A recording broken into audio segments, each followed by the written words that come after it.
mangere kutuloni, aure kutu, ewe mangere kutuloni, aure kutu, ewe mangere kutuloni, aure kutu, ewe mangere kutuloni. Mestre Didi, que é meu avô, pra mim, ele não morreu. Ele tá aqui com a gente. Ele não morre. Ele é nosso mestre e vai estar sempre aqui com a gente.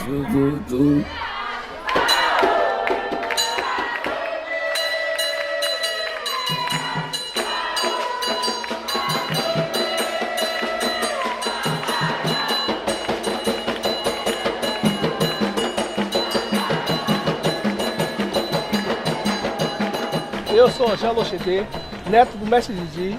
Vou apresentar aqui agora o Ilê Axipá. E nós temos aqui o assentamento de Exu, né? Exu é nossa iniciação, né? Nosso que comanda, que dá o caminho de todos nós. O Exu, Laroi, Cocorobija, Laroi, Exu, Cujé, Laroi, Exu, Exu, Laroi, Exu, Cujé, Laroi, Exu, Cocorobija. Estamos aqui agora no Opacocô, uma das aves sagradas que nós celebramos também, faz a obrigação para manter a árvore sagrada da gente. Miroco, a tradição, né, de todos os terreiros, tem um pé sagrado de Miroco, a gente salva ele, agora na cabeça e abraça Miroco.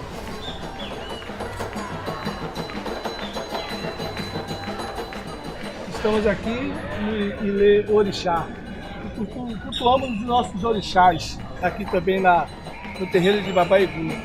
Os orixás, Xangô, Oxum, Albobô Orixá, Oxalá, porque um depende do outro. O orixá depende do Egum e o Egum depende do orixá. Vamos entrar na parte de Onilé, que você pode ver, né, o círculo redondo, que é o que é a terra, o mundo. Que celebra tudo aqui é Onilé, a terra, nossa vivência aqui, Onilé, que tem o maior respeito, Onilé, o nome da terra. Ogum é o nosso, né, que a gente cultua também, Ogum.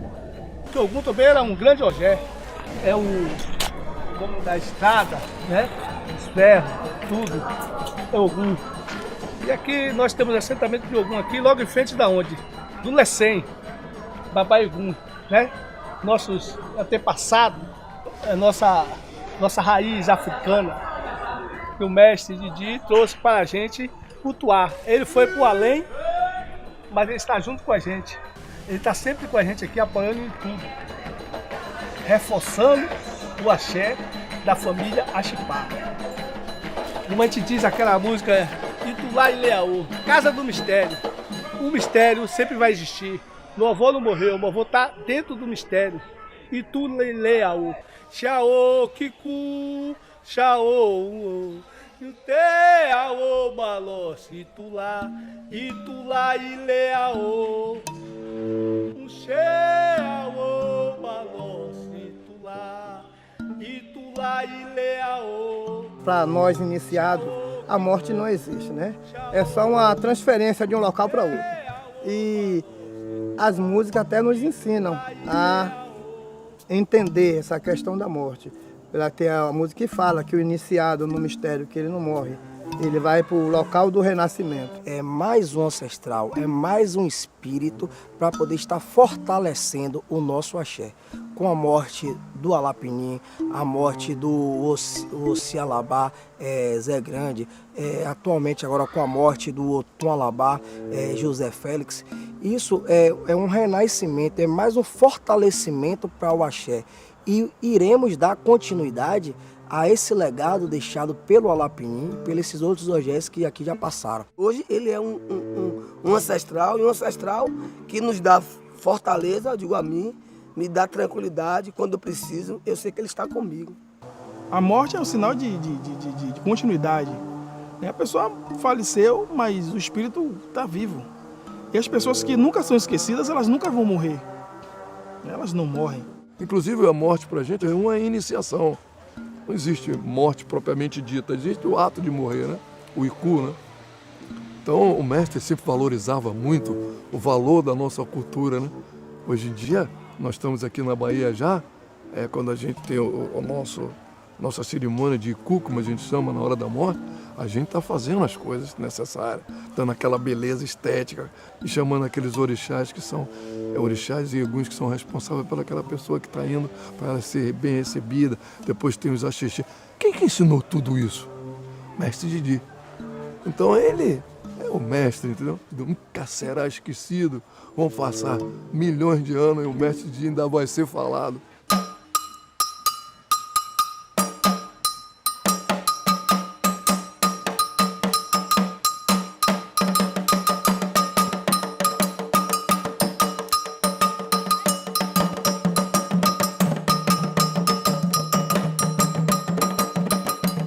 No início, quando na fundação do Iriaxipá, o mestre oriundo da família Cipá, ele se reuniu com as famílias de Miguel Santana, que inclusive tem até um teatro na Bahia com o nome dele, né? E a família Pimentel, de Marco Teodoro Pimentel, que foi um dos mestres do mestre. Meu avô era sobrinho de Marco Teodoro Pimentel e foi diretamente o mestre mais próximo do mestre Didi, Arsênio Ferreira dos Santos, conhecido como Paizinho. Ele foi uma época muito mais conhecido no Rio do que aqui, porque na época antiga a perseguição religiosa foi muito profunda aqui. Mas o mestre Didi, ele sempre esteve no Ilhéu Pô-Fonjá, certo? Ilhéu Pô-Fonjá, que ele, sendo filho de mãe senhora, ele era o assobá, era o homem das folhas. Conhecimento profundo de folha, né? Além dos outros conhecimentos, né? Ele teve uma presença junto com os africanos muito profunda. Ele teve a sorte de conviver com os africanos de alta descendência.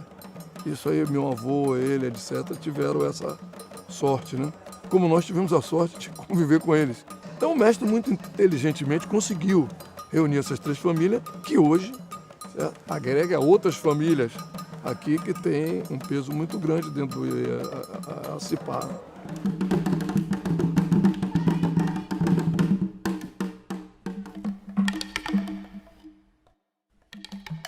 Ni bolo bolo zabá, ni bolo coia. Ni bolo bolo zabá, ni bolo coia. Eu sou Macho de Iriaxipá, neto de Miguel Santana, né?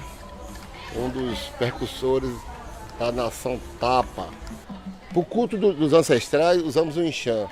E aqui, dentro do culto do Zabá, usamos uma vara de bambu para invocar o espírito do ancestral da nação Tapa. É o Gunocô. O Bonocô hoje, aquela avenida que a gente fala que é Bonocô, realmente não é Bonocô, é Gunocô. Gunocô é Nissobô, onde meu avô, Miguel Santana, era o Zabá, um título supremo dentro da religião Tapa. E nessa coisa que foi se perdendo um pouco. E o mestre Didi chegou e, como somos três nações dentro do terreiro do Iriaxipá, achou que o ideal é colocar aqui também o culto do Zabá, para poder juntar os grupos, né? As etnias, tentando resgatar toda essa nação Tapa para poder dar continuidade à religião.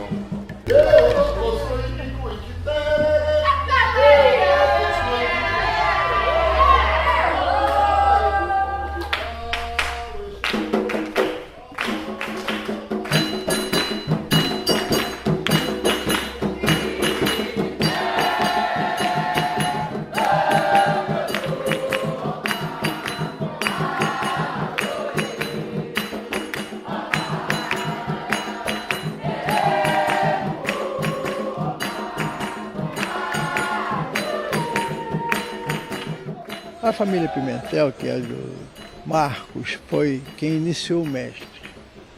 Foi quem fez mestre Ogé e tudo mais, lá na ilha de Itaparica, entendeu? Com 8 anos de idade. E Arsênio era sobrinho de Marcos.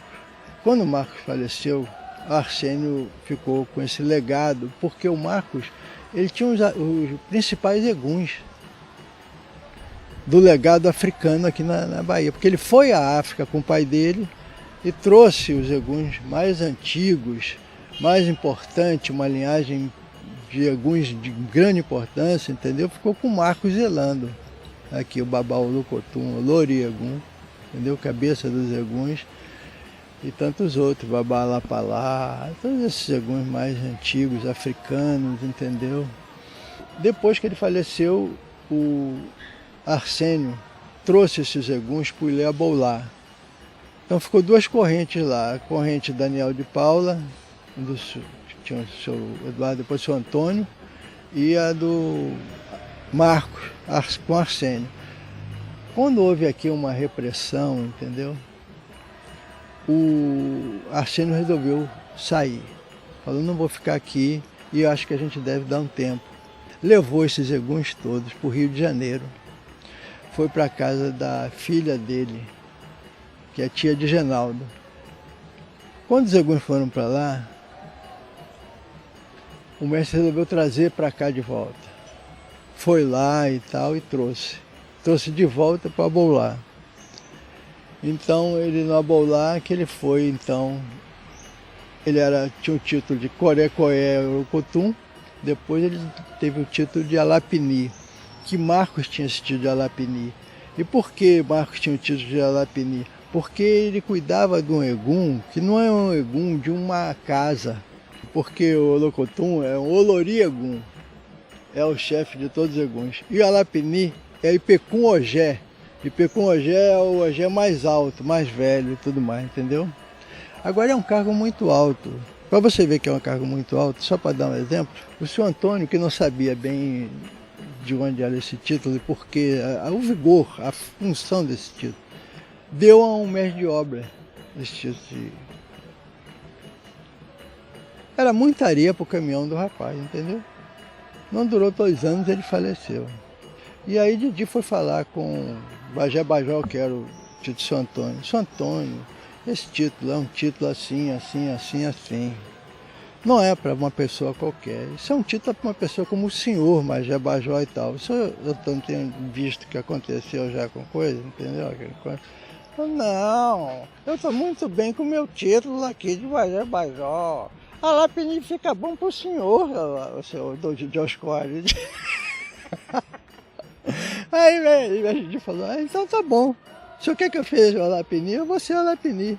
Aí ele falou, então seja, fique aí Alapini e tudo mais e tal. E ele aí recebeu o título de Alapini, confirmou lá no Abolá o título de Alapini, entendeu? E ficou Alapini zelando por essa corrente de alguns que vinham de Marcos.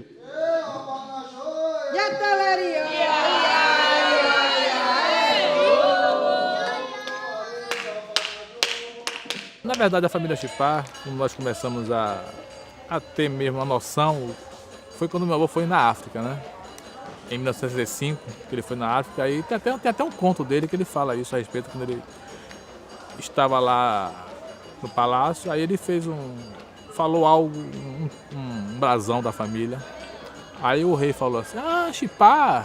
Aí começou, ele voltou em 65, aí ele retornou com a ideia de criar o Espaço Axipá, né? Que nessa época ele estava muito lá no Ilê Abolá, lá na Ilha Itaparica, Pão de Areia. Ele conseguiu fazer a ambiência da regimentação para ter esse espaço aqui. E aí veio o mestre aí com o Genaldo, que é o Alabaú, o Marco Aurélio e outros, vieram olhar, gostaram, o avô gostou e criou esse espaço aqui. O Ilê Axipá foi fundado em 1980, 2 de dezembro de 1980. Mas a posse do terreno demorou um pouquinho mais. Não foi de imediato. Não houve, vamos dizer, ele já era um sonho de mestre Didi, não é?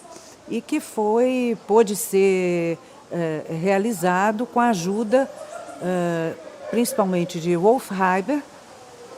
E o Wolf Heiber contou com a ajuda de Cidelmo Teixeira, que era um engenheiro da prefeitura, que conhecia o patrimônio da prefeitura e que conseguiu identificar uma área que a prefeitura não utilizava e que estava de acordo ao que mestre Didi então pensava para fundar esse terreiro. O início foi um início muito particular, porque era uma terra que vinha de ser arrasada, vamos dizer assim, não havia nada plantado, e éramos um grupo pequeno e muitos jovens que tinham verdadeira admiração e, enfim, carinho, admiração, tudo, né? Eram muitos deles adolescentes ainda, outros um pouquinho mais velhos, e que cercavam a Didi, né? E ele foi, vamos dizer, passando, e ele muito generoso até no sentido de passar os ensinamentos dele, que ele detinha, para esse grupo de jovens que começava, né? Então nós vínhamos para cá e esse grupo vinha para trabalhar mesmo em mutirão. Primeiro era um casebrezinho de madeirite, foi o que a gente encontrou aqui. Esse casebre a gente passou a utilizar, foi colocada assim uma extensão dele e era onde a gente se reunia, conversava. As senhoras, nós trazíamos, éramos umas 4 ou 5, trazíamos lanches e para os rapazes, né, os jovens que vinham trabalhar. E ali ele conversava com esses jovens também. Foi muito prazeroso tudo isso, muito, muito. Foi muito entusiasmante, prazeroso. E aos poucos o axé foi se colocando em pé.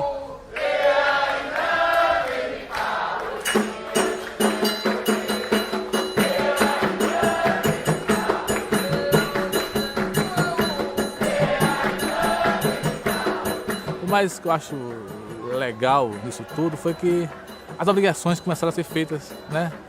O assentamento da porteira, o assentamento da parte do axé, do barracão, aquela da maneira que o mestre Alapini fazia, sabe, orientando. Aí nós começamos a criar aquele querer estar junto dele, que ele preparou um grupo de meninos, fomos 8, a reta final para poder confirmar e estar aqui com ele aqui, mantendo essa tradição. O meu avô foi muito feliz em deixar o corpo aqui do terreiro já pronto. Em 98, ele colocou já, digamos, o alabá, o otum e o si. É interessante que a partir de 2000, que nós começamos mesmo a administrar o terreiro, que em 2000 ele começou a ficar mais problema de saúde, né? Tinha um OGE aqui a ser confirmado em 2000. E ele falou assim, eu só vou de manhã e o resto é com vocês. E nós começamos já, a gente, vamos começar a nos organizar, porque isso aí já é um toque para o terreiro começar já a pensar que o nosso Alapini um dia vai estar só nos olhando.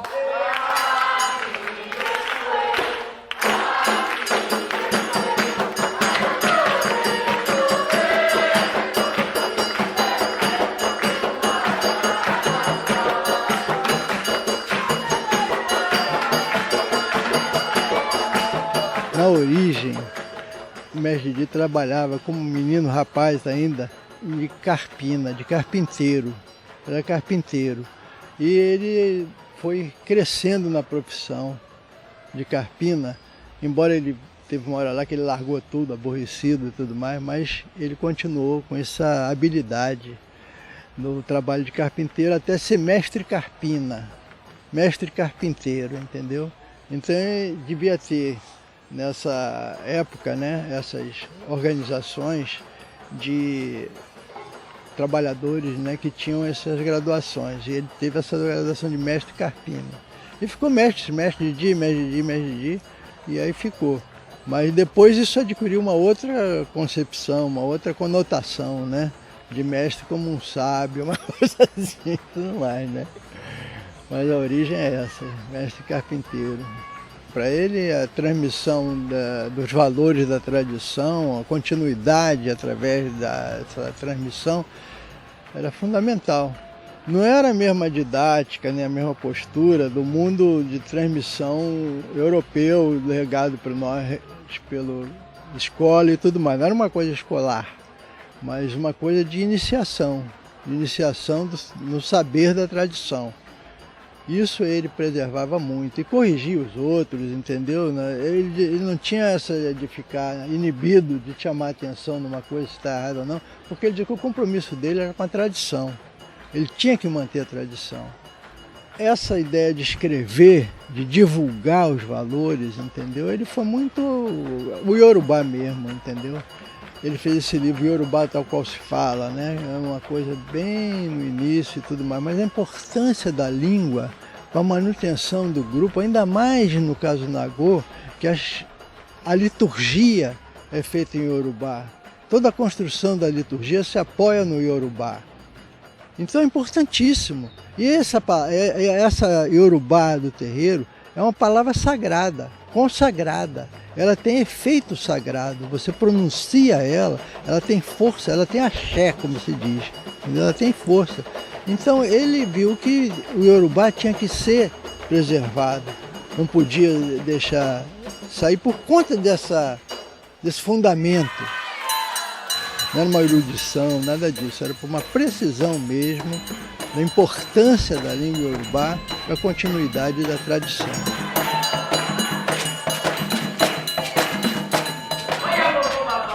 Tanto mais que o Egum Babá, ele fala em Iorubá. Então você, para se comunicar com ancestralidade, você tem que ter o domínio da língua. E ele incentivava a gente. Agora, ele incentivava também o gosto de falar Iorubá, porque aqui no terreiro, chegava na mesa lá, ele só queria que falasse Iorubá, entendeu? Passa café aí, café não, o midudu, né? Ele intervia, o midundum, açúcar, sal, ió, já tinha que estar falando o Iorubá, entendeu? Ele sempre frisou isso da questão do falar. Treine, converse, tem que falar, senão não aprende. Sempre foi um incentivador. Ele preparava as coisas lá de axé e ficávamos nós lá. Ela pegar lenha para fazer o fogo aqui, vai ali comprar. Aí começava a falar as palavras de Iorubá e ficava perguntando pra gente ir aprendendo. E foi dessa forma que nós conseguimos absorver o conhecimento que temos hoje.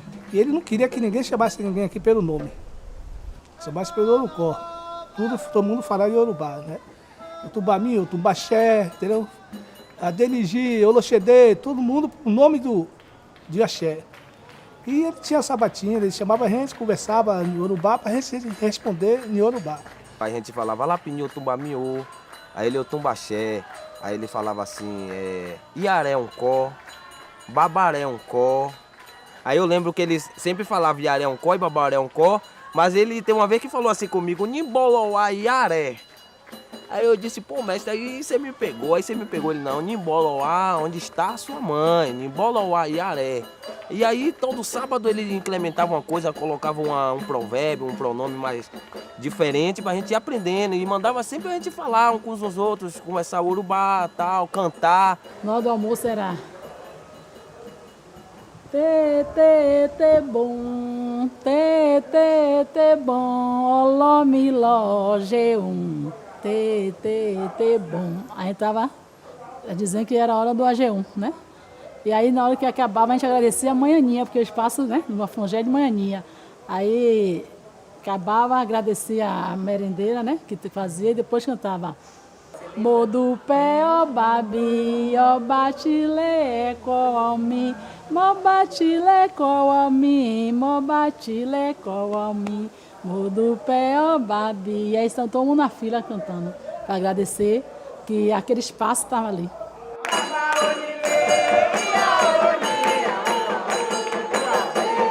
Ele não só faz o primeiro livro, Dicionário Iorubá Português, aqui no Brasil, é ele que faz um primeiro título que diz Contos Crioulos, Contos Negros da Bahia. E é algo totalmente pioneiro. É o primeiro a fazer uma escola, que a gente pode dizer que é a primeira escola com políticas afirmativas étnico-raciais no Brasil. Tanto é que o resultado foi um livro que ele faz com Marco Aurélio Luz, né? O Babi, o Rei Nasce Aqui. Havia a ideia de Didi de que Marco Aurélio viesse morar aqui e de que eu viesse também. Então eu fui convidada, fomos convidados, não é, por mestre Didi para vir aqui para Salvador para trabalhar na mini comunidade Ababi. Eu era formada em psicologia na ocasião, não é? Minha experiência de vida era bem reduzida, bem vamos dizer assim, muito limitada, né? Meu mundo era muito pequenininho, né? Era um mundo de classe média carioca, né? De Zona Sul. Então, aos poucos, esse mundo foi se abrindo ainda lá no Rio mesmo, né? E aí, com o convite de Didi, ele descortinou para mim uma outra, vamos dizer assim, um outro universo, né? Que eu não conhecia e pelo qual eu me apaixonei, né? E aí nós viemos, eu e Marco Aurélio, morar aqui em Salvador, e nos dedicamos muito à mini comunidade, porque tomava muito tempo, enfim, era um projeto de muito trabalho. E ele e Mestre Didi e Joanita estavam com projetos de filmes, começavam a fazer projetos, a Sequineb começava a ter projetos de filmes e eles precisavam se deslocar e passar períodos, temporadas no Rio, tudo isso, né? Mandou que eu contasse o que eu tinha visto. Então, esse projeto da Mini ficou sob nossa responsabilidade por um bom tempo. E esse projeto era vamos dizer assim, correspondia a um desejo de Didi, não é? Aquela famosa frase que todo mundo repete sempre, né? Que Mãe Aninha dizia, né? De anel no dedo, mas aos pés de Xangô. Então, o projeto tentava vivificar, vamos dizer assim, essa frase, essa expressão, né? E tudo era feito por ele, quer dizer, todo o material didático, tudo partia do que ele criava, né? Dos contos da tradição oral. E ele transformava muitos desses contos em peças de teatro e elas eram encenadas pelas crianças e transformadas em, vamos dizer assim, material didático para as várias disciplinas. Tudo que apresentava ali na escola, na mini comunidade, ele levava para o museu, para o MAN, levava para o Teatro Castro Alves. Aí era bem interessante, que a gente já gostava, né? Criança vendo um ônibus para levar a turma, então uns se apresentavam e outros ficavam apreciando. Ele fazia com papelão, com cartolina, fazia cartolina borboleta, fazia cartolina, fazia o chifre. E aí explicava também a parte religiosa nos animais. Aproveitava nas peças, dizia com quem é de tal santo, o galo é para tal santo. A gente fazia o animal, né, daquela peça e ele explicava para que santo era. Isso a gente foi aprendendo, né? Olha, Santo Homem comia galo, Santa Mulher comia galinha. E aí pronto, tinha um menino lá, que é irmão de Bebeto, filho de Ebomielza, não matar o bicho, para matar, fazer o sacrifício, ele matou mesmo. Olha, era uma comédia, viu? Aí tu já não é só uma demonstração. Quando acabou a peça, fez escaldado e comeu. Na verdade, o Lapini, ele sempre foi um grande educador, né? Ele fazia questão que as pessoas aprendessem, soubessem como era que era feita as coisas, até por conta que ele tinha a visão da preservação, de um dia ele não estar presente e saber que aquilo não iria morrer, como não está, como não morreu, como está sendo mantido, está sendo seguido. Que ele costumava dizer, não é porque morre um caranguejo que o mangue fica de luto. Ele era um excelente professor, ou seja, ele anotava tudo, ele ensinava metodicamente tudo, ele dava obrigações, ele cobrava, ele ensinou muitas pessoas a sair daquela depressão de inferioridade. A grande importância é a autoestima. Então, quando você tira a autoestima de uma sociedade, principalmente as crianças, a tendência dela é ela ser dominada pela mídia. Por isso que eu acho muito importante para o Brasil a necessidade do afro-brasileiro conhecer a sua ancestralidade, independente de religião.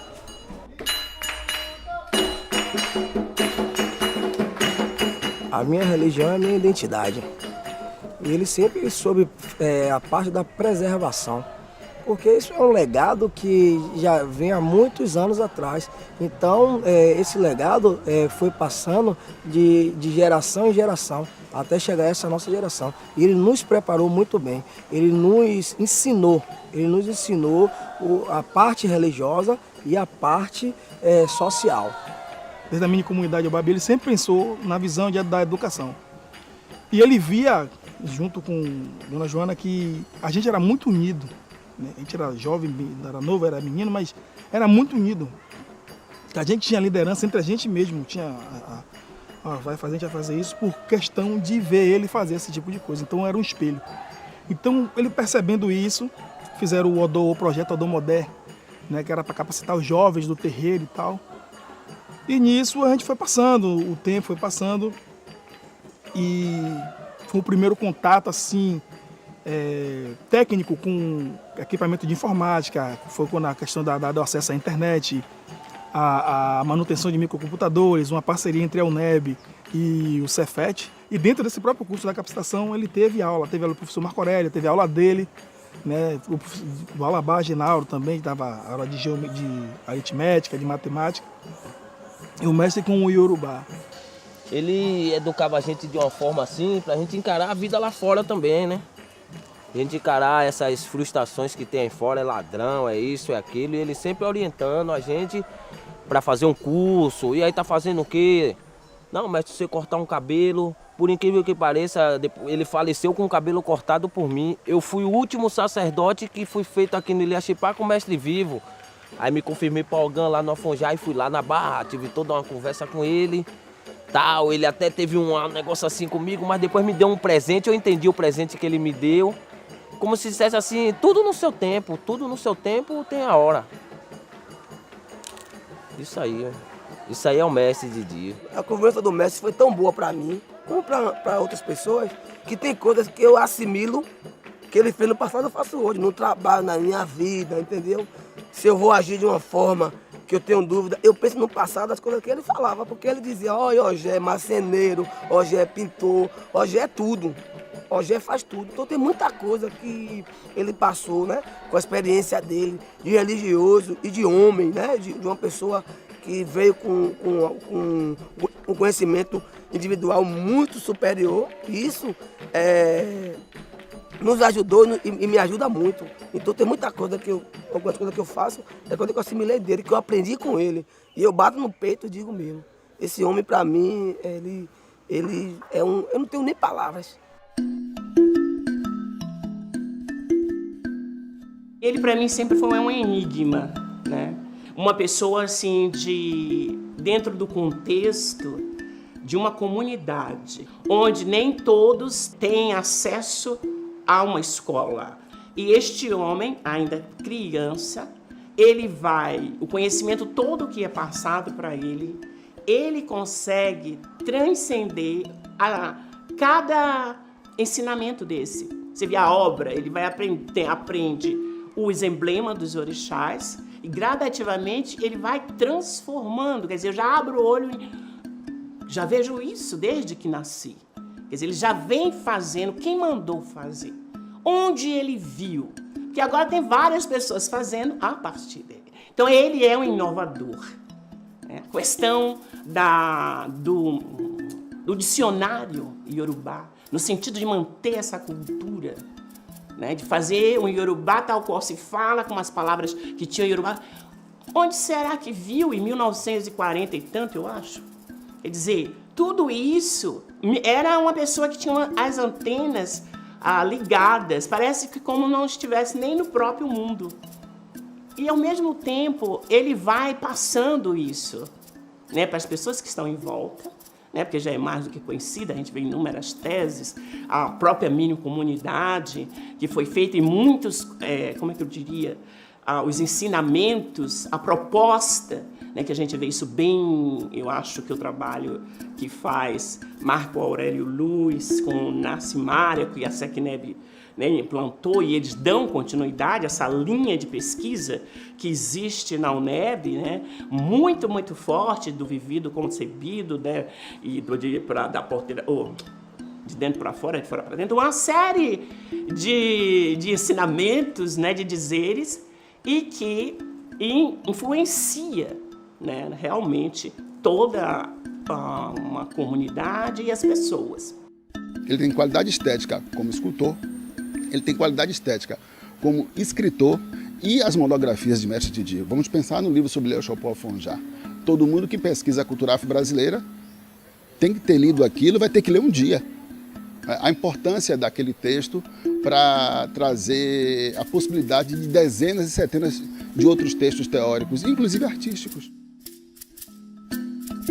Às vezes brincando, né, com as pessoas, eu digo que Didi é o Da Vinci brasileiro. Homem de todos os instrumentos que você imaginar. É preciso lembrar da poesia que ele fazia. É preciso lembrar do canto que ele fazia. É preciso lembrar das peças de teatro que ele produzia. Toda uma literatura ligada à questão da arte afro-brasileira e da arte africana. Então, esse senhor que viveu esse tempo todo aí para nos dar lição de arte e cultura, ele tinha uma coisa que a gente às vezes esquece nas pessoas: talento múltiplo. E a grande façanha dele foi driblar essa sociedade preconceituosa, racista, e mostrar que negro também tem talento e pode ostentar isso em qualquer ambiente. E não na classificação hierárquica de Casa Grande e Senzala, e que a gente tem que ficar lá na Senzala e na Casa Grande os chamados grandes artistas. Então Didi rompe com isso e dizer que artista é quem sabe fazer arte, e ele sabe. Didi é artista porque ele conhece muito sobre África, sobre candomblé e sobre arte. Porque ele inicia sua atividade fazendo instrumentos, fazendo símbolos para ser usados ritualisticamente do candomblé. Mais tarde ele percebeu naqueles elementos que podia derivar uma arte basicamente afro-brasileira. Para mim, a coisa mais fantástica é que é uma expressão belíssima, uma expressão firme de arte contemporânea e que evoluiu sem perder a essência. Eu considero, nessa vertente importante de arte de inspiração africana, Mestre Didi, o pioneiro, o master, o grande gênio. E ele, como artista plástico, ele foi fantástico, sabia fazer exposição em todo mundo e não estava querendo que aquilo fosse o principal, ou seja, que a figura dele fosse lembrada através daquilo. Ele dava mais valor à ancestralidade do que ele próprio como artista, porque ele tinha essa visão global das coisas e sacrificou. Poderia ser milionário e estar lá na dele, mas não. Ele entregou toda uma vida em função de uma comunidade.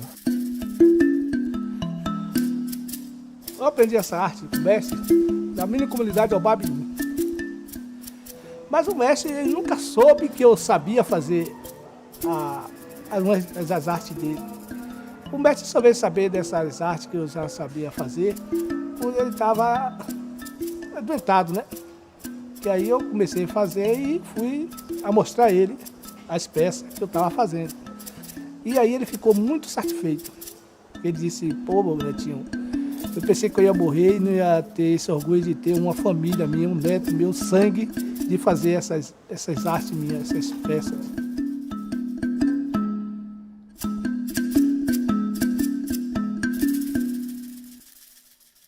Aqui tudo é diferente, porque não entende língua da gente, e a gente pra desabafar, canta, canta até o sol raiar.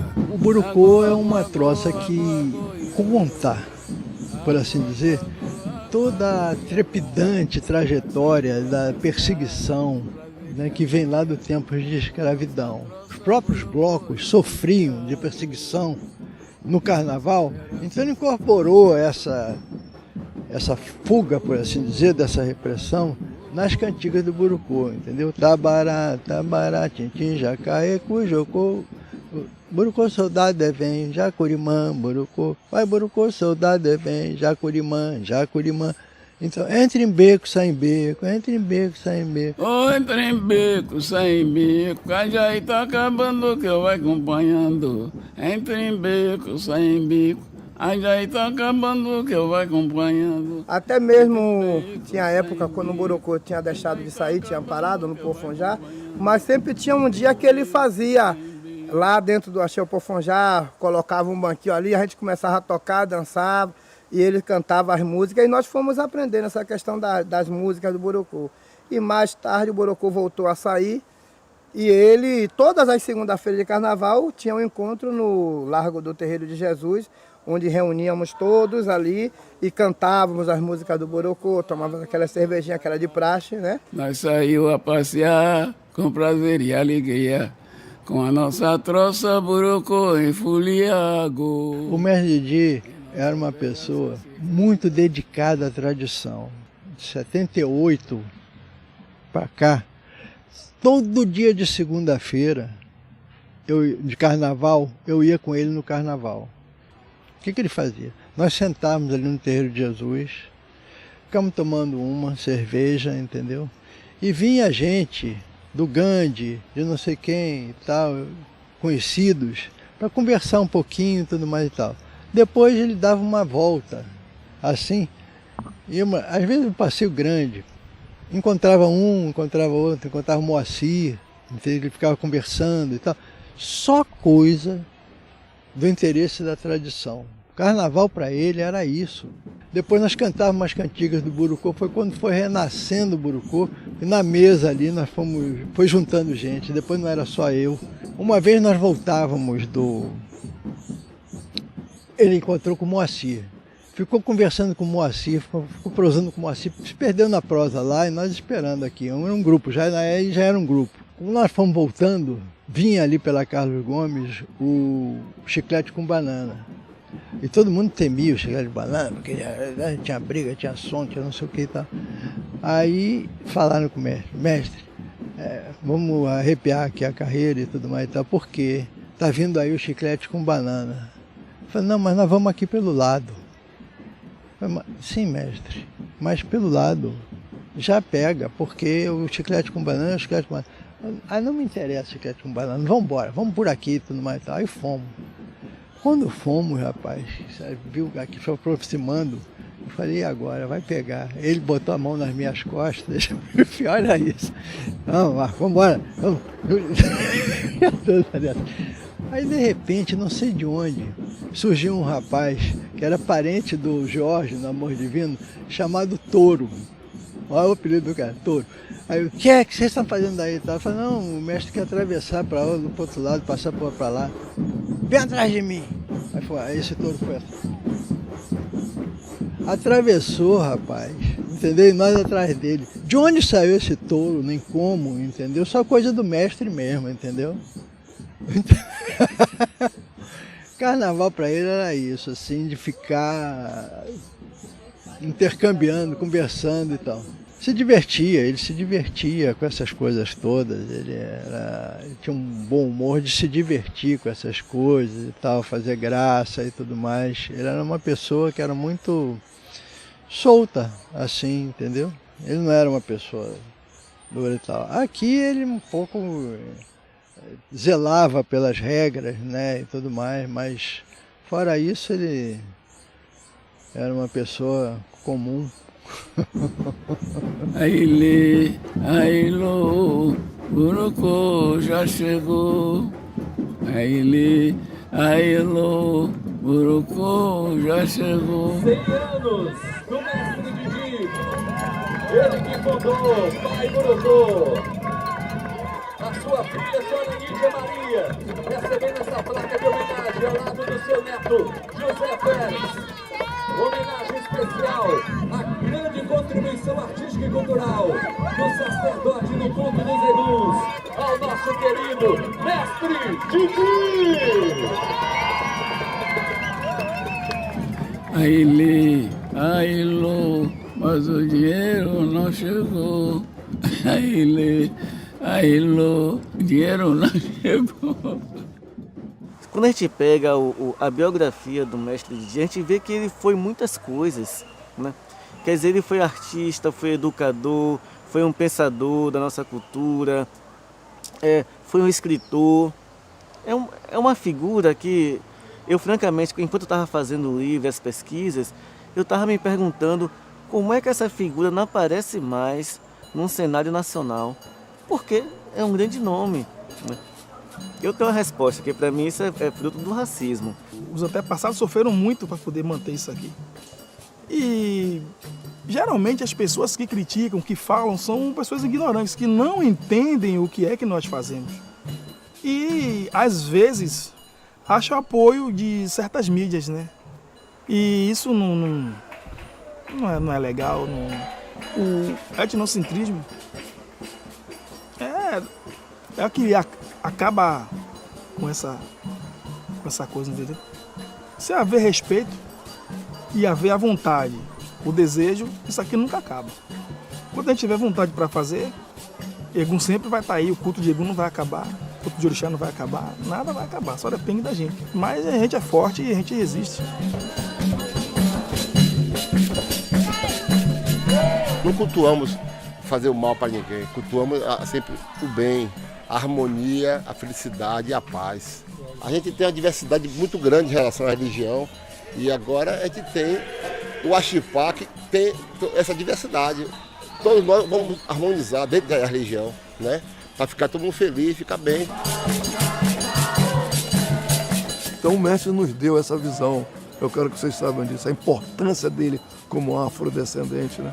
Uma pessoa que tinha essa paixão pela ancestralidade, pelo amor que ele tinha pela África, pelo sofrimento que ele tinha pelas pessoas que sofriam, né?